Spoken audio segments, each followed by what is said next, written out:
What's up, folks? It's been a long time. Black.Death.Thrash.Doom here again, and I haven't really done a video for a long time. I almost gave up on this channel because I just don't really get a lot of views, and I really focus on my retro gaming channel a lot. I love doing the metal channel, but sometimes I kind of struggle with what I'm actually going to have content-wise, and just the fact that, like I said, I don't really get that many viewers on this channel as much. But recently a few subscribers just randomly subscribed. I got like 5 or 6 subscriptions in the last few days, pretty much for no reason at all. I have no idea why, but thank you to those that did subscribe. You guys are actually kind of kickstarting me into doing this video just because, like I said, I almost kind of gave up on this channel. I had a couple ideas brewing, but they were kind of in the back of my mind. So with the new viewers, I just decided I should probably just at least do a video that I have thought about doing before and just never got around to doing. So with that being said, if you read the title, that's pretty obvious. This is just a top 10 death metal albums for me. Now that means two things. First of all, this is my list of death metal albums that I think are in the top 10. This doesn't reflect anybody else's list. If you want to bitch, go ahead and bitch. I really don't care, but don't come at me with facts and say, no, this is the best death metal album. There's no true facts. These are all opinions. The second thing I do want to mention is these are also top 10 death metal albums that I actually own, because I want to be able to at least show you that I have them. If it's something that I really truly love, then I actually own it. There are tons of death metal albums that I need and love, but black metal is definitely a bigger passion of mine, so I tend to collect a little bit more towards the black metal side. But death metal, for some reason, was a little easier to do the top 10 list with a few exceptions. Those are going to be some honorable mentions towards the end. But definitely it was a little bit easier. I'm not sure why. Maybe because I listen to so much black metal. It's kind of a daunting task to come up with 10 great bands that are better than the other hundreds of bands that I listen to. Whereas with death metal, a little bit lower numbers and definite standouts that I've been listening to for a very long time. So anyways, that's a pretty long rant for the beginning of the video. I'm just glad that you guys are watching and that I have some new watchers, so here we go. These are kind of in order. These aren't like solidified in order, but definitely the last few are in order. Let's do number 10. Number 10 I have for you is a real oddball.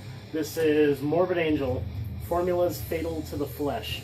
This is, of course, a US-based death metal band from Florida. Everybody knows who Morbid Angel is, but the funny thing is not everybody loves Morbid Angel post David Vincent on vocals and bass.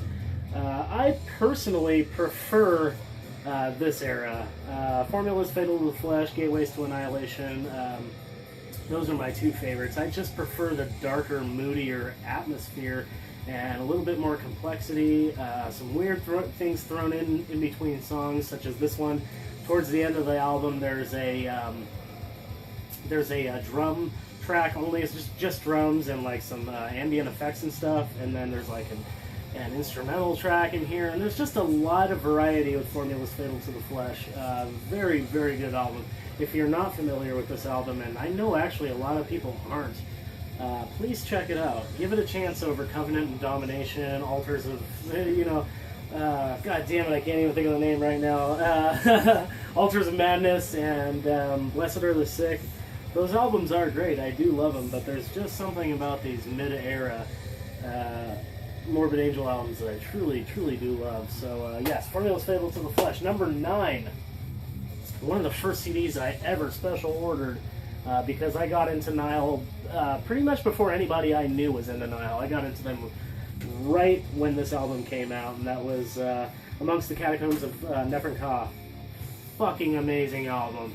Egyptian-themed death metal that's extremely technical, and back then was pretty much unheard of. I mean, not the technicality aspect, not the type of death metal, it's just that this theme with this kind of technicality, with occasional keyboards and Egyptian sounds and acoustic guitars, it's just something that was very refreshing.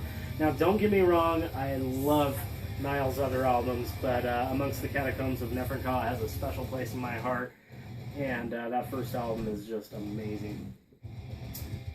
Number 8 for you guys is another unusual one. Some people would even struggle to call this death metal, but it's the closest thing I would put into it. If you consider Opeth death metal, which I actually do for the most part, especially the older stuff, maybe progressive and maybe melodic, but to me it's still death metal for the most part. Sculptured is another one you might want to check into, and this is actually a really hard CD to come across. I got this a long time ago. These guys are actually from Oregon, and they are members of Agalox, so I mean, how could you not be interested in that? It is a little underproduced, it's a little wonky in spots, and it's a little,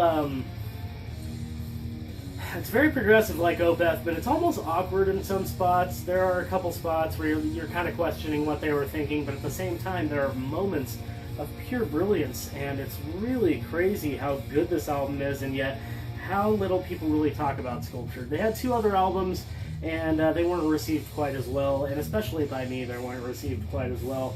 Sculptured, The Spear of the Lily is Aureoled. I don't know what the fuck that last word is. Amazing album. Please go check it out. Okay, so that brings me down to number 7. Number 7 is one that I've had pretty much as long as I've had Niall's first album, and that is Vader's De Profundis. I got this in a special order just from my local music store, and I specifically remember that when I got that album, this CD did not leave my CD player for literally about 2 weeks. This has got to be the record for the longest amount of time that I just straight listened to this for a long time. And it was about 2 weeks. And I finally took it out and was like, I gotta listen to something else.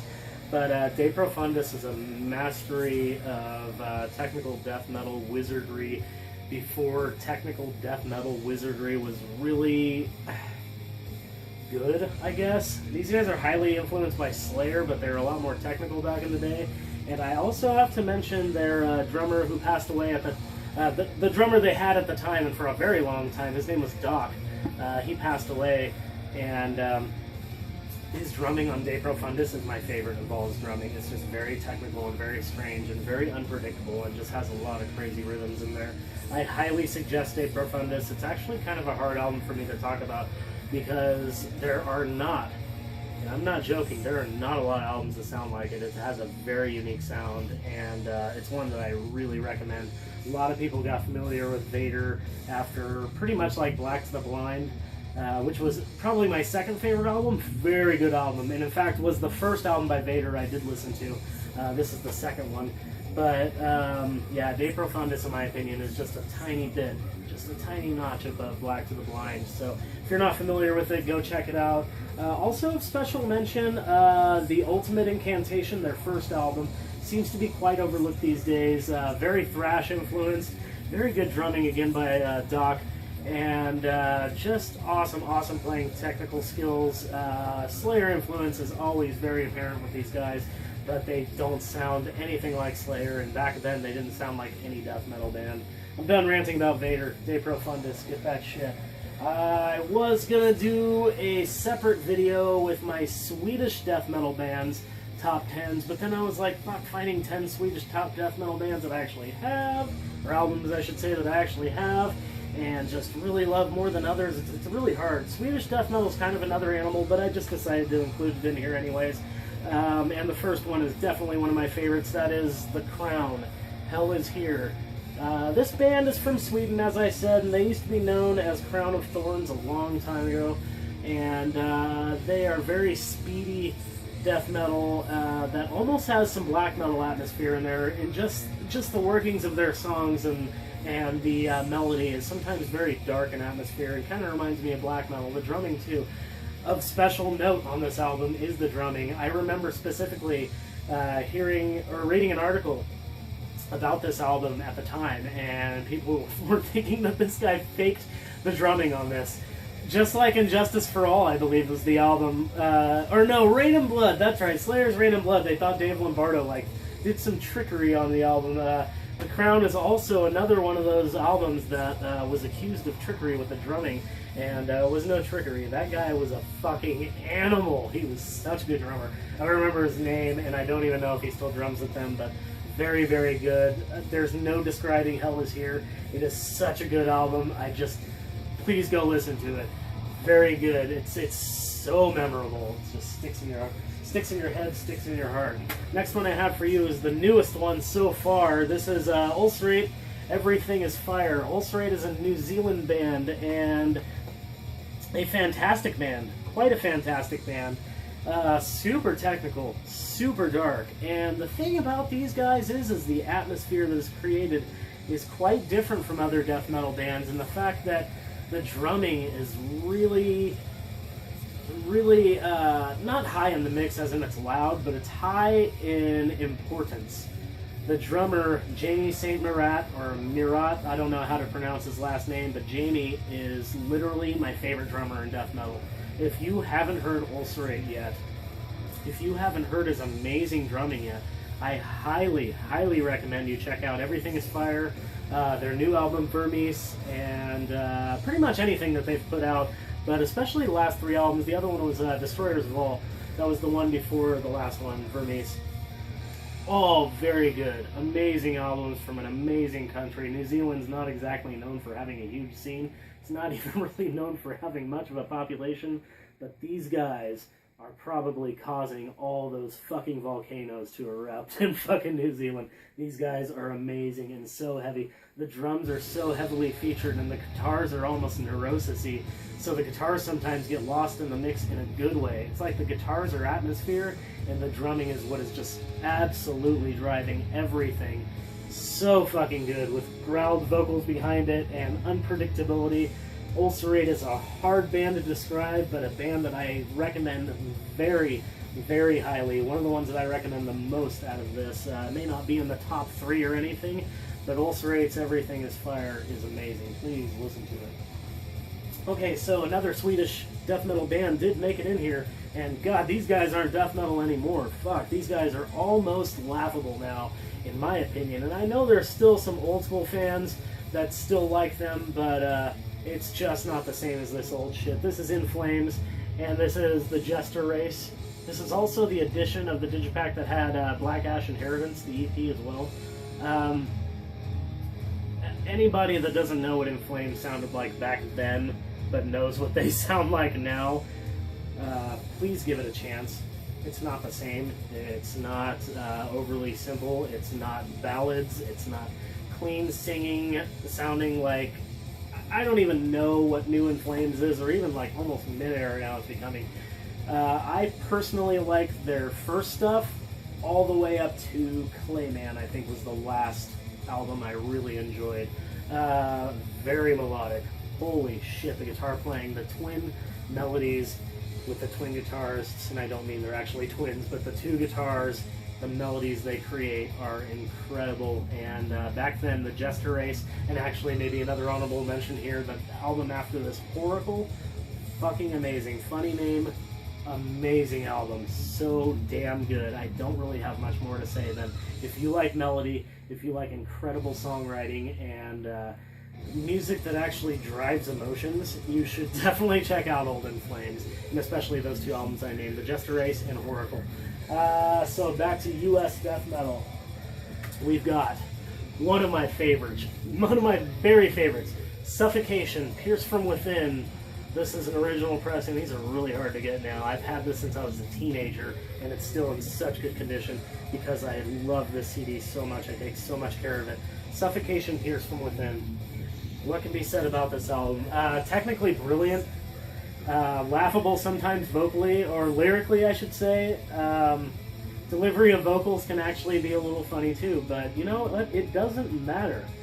When I first listened to death metal, nobody was listening to it with a critical ear like that. We were just in awe of every new underground band that we found, and Suffocation was one that I literally picked up on cover and name alone. I didn't know who they were.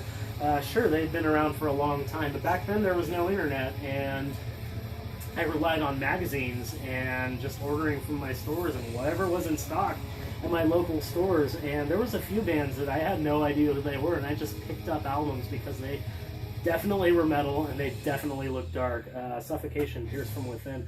Actually of note is not this Morbid Angel album, but I did pick up my first Morbid Angel album, Covenant, based exactly on that too. Name and cover. Great album, Covenant, by the way. Suffocation, Pierce from Within. oh my god, like I said, technically brilliant, super dark in atmosphere, and just an incredible album. It's really hard to fault it. It's so precisely managed. Every single note, every single drum beat, every bass line, and the pattern of vocals, not necessarily the lyrics, but the way the vocals are delivered rhythmically, all match up so good. It's incredible how well this album is put together, in my opinion, over all the other Suffocation albums. I'd have to say my second favorite Suffocation album is going to be very much a surprise to some people, because I'm not as much into the older stuff. Pierce From Within is my favorite, but then I like some of the newer stuff from there. I think the Suffocation self-titled album is goddamn incredible. Such a good album. I highly suggest you check that out. And I'm not saying I don't like the older stuff like Human Waste or Effigy of the Forgotten. I love Effigy of the Forgotten. I love all that stuff. But definitely Pierce From Within and that self-titled are going to be my top favorites from these New York badasses with their incredibly funny hand-chopping Frank Mullen dude. Who does not love that guy's personality? One of the greatest personalities in metal, and yet, you know, aside from the underground, nobody has a fucking clue who that guy is. Check out Suffocation and Frank Mullen's personality for sure. So, the next one I have for you is Holy Shit Special.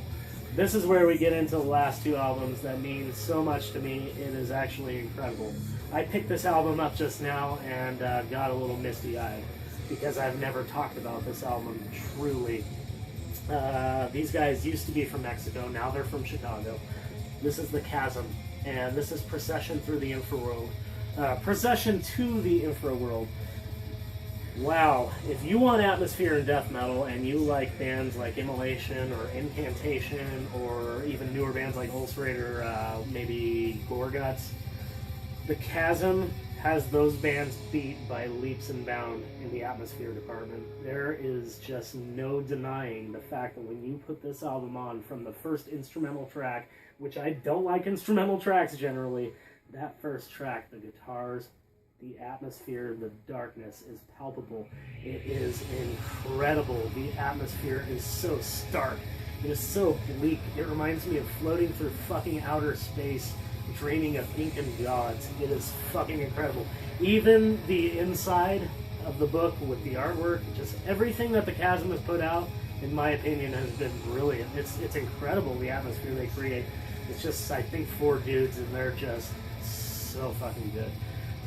Check it out if you like technical death metal, if you like melodic death metal, and if you like dark death metal. It's pretty much all the best things in death metal. Maybe not any grind elements or any super brutal shit, but all the best elements of just regular old death metal mixed into one. The Chasm, Procession to the Infraworld. But plenty of their albums are great. So fucking good. A little hard to come by. This one is not. If you do happen to hear this album, go on YouTube and like listen to it or something and you want it, this is actually one of the cheaper ones, and I highly recommend getting another one. I want another one just because this digipack is so worn out. I've had this album since it came out in 2000. It is it's a pretty incredible piece of art. Okay, so we're on number 10. And of course number 10 means the most to me. Number 10 I got into on accident as well as a teenager. I believe I was like 17. And was still learning my way around the death metal world and the thrash metal world, and there was just some bands I had never really heard about, or maybe I'd seen a cover and just never actually went about and picked up. This band is one of those, and the original CD I have, one of my friends has now. I sold it to him a long time ago, or gave it to him, or traded it to him, or something.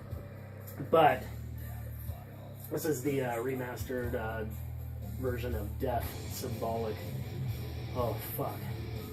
I don't even know what to say. I got this at a pawn shop for like $5 when I was like 17, and it skipped horribly around track 5 through like track 6. I think 5 and 6 skipped the entire time, so believe it or not, I was actually not very familiar with track 5 and 6 for years. I didn't have internet. But the first 4 songs, and then 7, which is Crystal Mountain, one of the greatest songs ever, through the end, just mesmerized me. I had no idea what to expect. I had no idea what was in store for me. I had no idea of the majesty that Chuck could create with his guitar playing skills. He always had different people working on his albums. He liked to get different people involved and different minds involved, and this had such an awesome lineup and such amazing, amazing musical genius. It's just so damn good. Death, Symbolic. Most of you guys have probably heard this. If for some fucking weird reason you haven't, or if you think that it's not the best one, this is just my opinion, but Symbolic was the height of their career, and I freaking love it. So that's my top 10, and I was kind of freaking out on time at first a little bit, but you know, it's not a big deal because I got the thing with YouTube where I can get extended time now. Yeah! So I got 3 more little things for you. Just real quick, what the hell do you call it? Honorable mentions. That's the word I was looking for. Real quick here, 3 honorable mentions. These deserve to be in the top 10 list for sure, but they didn't have room, and also they're kind of unusual. People love the bands, but I love unusual albums by them. First one, another New York death metal band, Immolation, Failures for Gods. Dark. Really fucking dark. This is really fucking dark shit. I really love this album. Just go get it. I'm not going to say a whole lot about these honorable mentions because I really wanted to spend the most time with the first 10 albums, but this is a very good album, and a lot of people are like, well, why not Dawn of Possession? Why not Here and After? Those albums are much more loved. It's the first Immolation I ever heard. The atmosphere is really crazy and dark, a little bit darker than usual. The production's not quite up to par as much, but the songwriting skills, in my opinion, are what are really shining in this album. Okay, so another Swedish band, Amon Amarth, with Odin on Our Side. And it was almost a different album. Fucking Versus the World. Really good album, but as of late, with Odin on Our Side has been the one for me. It's just melody and brutality, and you guys know what Amon Amarth sound like. One of the few bands that never really changes their sound a lot. Very recognizable, but never stagnant. So check that album out if maybe you're familiar with Amon Amarth and haven't checked that album out. Or if you've never even heard these guys, start with that album. Very good. Last album for you guys, honorable mention, and also Swedish too. I guess I really did have a few Swedish loves here. This one's also hard to get. Edge of Sanity. Oh man, Edge of Sanity. And this is the Spectral Sorrows. I didn't even mention that. Edge of Sanity is another Dan Swano project. If you don't know who Dan Swano is, he is a producer of very, very good death metal albums, and also has been in a ton of very good bands himself. Diabolical Masquerade and Jesus Christ, so many bands. I can't, for some reason I'm drawing blanks on them, but my favorite is actually Edge of Sanity and Diabolical Masquerade. Those are my 2 favorite bands of his. He actually does have a group just called Dan Swano. He's got an album called Moon Power. Very good progressive death metal. I highly recommend that. This Edge of Sanity album is my favorite because it's got this like thrashy, really old school element to it that I just cannot describe. It is so damn good. It's so melodic. I hate Man of War, but there's a cover of Man of War on here that is so fucking good. It's one of the best songs on the album. I hate Man of War, and I love that song. Edge of Sanity just have a way with vocals, melody, drumming. Every element of them comes together so well. In fact, you know what? As soon as I'm done with this video, I am putting on Edge of Sanity. It's so fucking good. So anyways, that is my top 10. 3 honorable mentions. 13. That always pops up for me. That number's always around for some reason, but there's 13 albums that if you are not familiar with, you should go immediately listen to, because they will quickly become a favorite, no doubt. And if not, there might be something wrong with you, or you've just got different opinions from me. So anyways, that's all I have for you guys. Thank you very much for watching. If you did like my video, please give a thumbs up. There is a like button down there. I'd love to see more likes. I'm glad to get some more views. Please subscribe if you want to see more videos and you're not subscribed. That'd be awesome. And leave a comment. What do you guys think of these albums? What is your top 10 favorite? That'd be awesome. Just leave me a comment real quick with your top 10 favorite albums that are death metal, and I'd be very stoked. Thank you very much for watching, and keep it metal, guys.